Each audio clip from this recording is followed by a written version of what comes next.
Gracia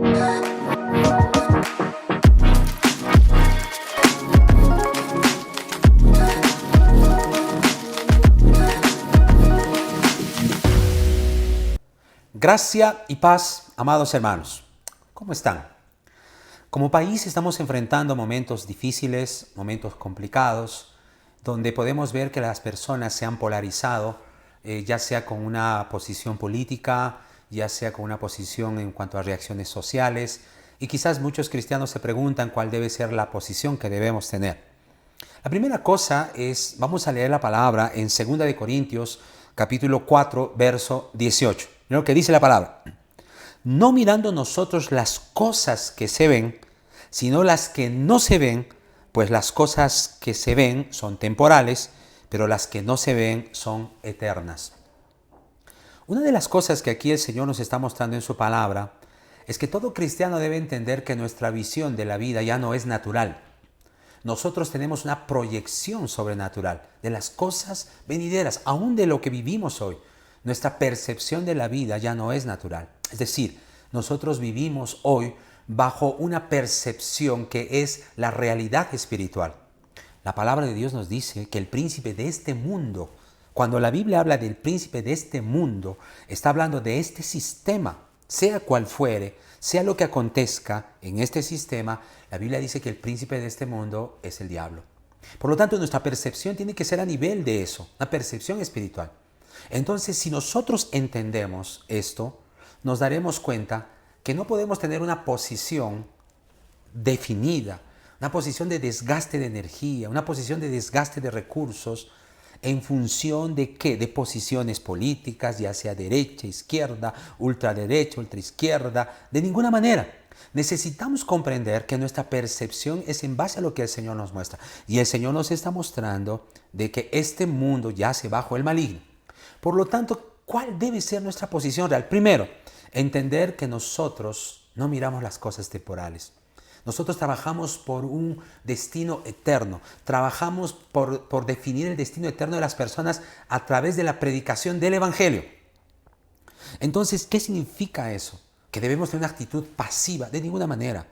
Es decir, nosotros no tenemos una actitud pasiva. Nosotros somos hombres y mujeres de oración, que pasamos orando por la paz en nuestra nación, por la vida de las personas, porque estas personas antes de morir puedan conocer a Cristo. ¿Por qué? Porque todo sistema en este mundo va a colapsar. Si tenemos un panorama mundial, veremos que todo el mundo está patas arriba, como alguien dijo. Tenemos manifestaciones en Francia, un país europeo, donde ciertamente sus sistemas sociales, sistemas de vida, son completamente diferentes al nuestro y aún así enfrentan problemas.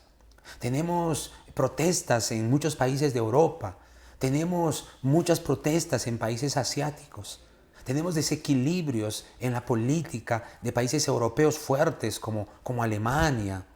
Tenemos problemas sociales de índices de suicidio elevados en países como Finlandia, Suiza, etcétera, etcétera. O sea, todo este mundo está colapsando poco a poco. Y es que ciertamente todo este mundo, lejos de Dios, es un mundo corrupto.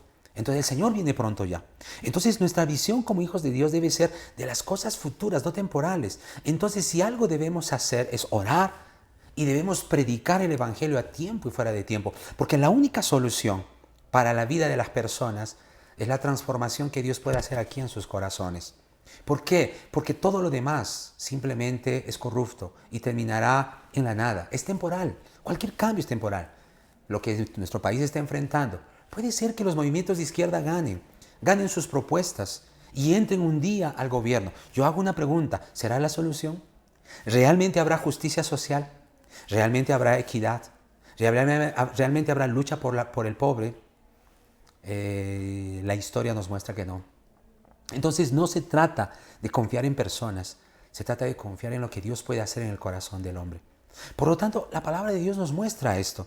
Y es allí donde la palabra de Dios nos dice, en 1 Corintios 11, el apóstol Pablo dice, sed imitadores de mí como yo de Cristo. Cuando el Señor Jesús viene y comienza su ministerio, Él comienza su ministerio en una sociedad completamente convulsionada. Los romanos estaban explotando a Israel. Había pobreza, miseria, explotación, injusticia social, racismo. Y el Señor no comienza levantando grupos de subversión, no comienza levantando grupos de protestas, no comienza formando partidos políticos, sino Él comienza diciéndoles que Él era el reino, que el reino se había acercado, que necesitaban arrepentirse, cambiar su forma de pensar de aquella sociedad religiosa condenatoria, de aquella sociedad que pensaban que el amor de Dios es un trueque, yo hago algo para recibir amor a cambio. Tenían que cambiar esa mentalidad para creer que el cielo venía para dar, para regalar, para comprar sin dinero, como dice su palabra. Ese es el Evangelio de la gracia. Predicar el Evangelio por el cual las personas crean en la obra de redención y por esa obra vengan a ser habitación de Dios y que Cristo venga a morar en ellos y por causa de ellos sean transformados. Y la transformación personal comience a afectar la transformación de su medio. Por lo tanto, participemos de una revolución mayor, una revolución más alturada, que es la predicación del Evangelio de la gracia, el mensaje de lo alto a esta tierra. ¿Cuál es ese mensaje? Cristo el Mesías, Cristo el Salvador. Que este día sea un día de victoria para ti y que este día sea un día de paz porque confías en el Señor. Que Dios te bendiga.